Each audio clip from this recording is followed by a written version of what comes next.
Jaké má člověk možnosti ohledně výuky na rychlebských stezkách?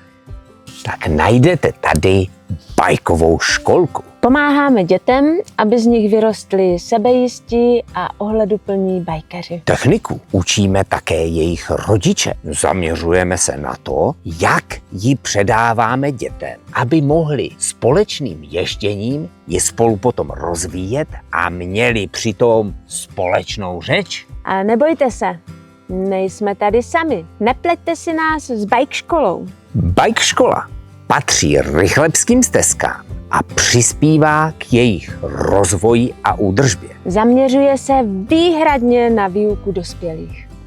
Počkat, a kdo se stará o traily na Drclíkově? Malý i velký Drclíkov stavíme a udržujeme z našich kempů my. Mimochodem, Drclíkov nejsou jen trail, ale také celý pohádkový svět stvárněný ve stejnojmenné knize. Jak to vnášíte do výuky? Začíná to kempem pro maloušky.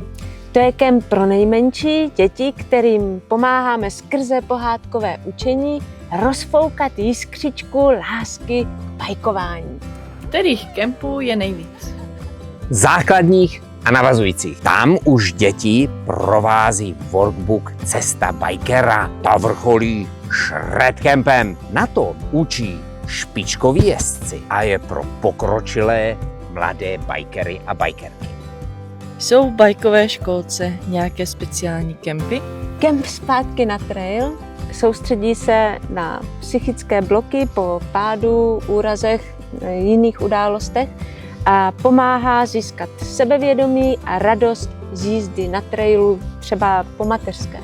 Kemp Na dětka dobrý je pro starší bajkery, kteří se už bez hrocení chtějí zlepšovat jízdě a učit se třeba něco nového z techniky.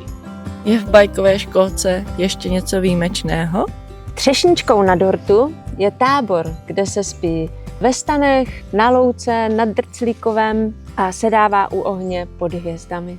Vedle bajkování se děti učí kamarádství, táboření v přírodě a zažívají spoustu dobrodružných her ve dne v noci.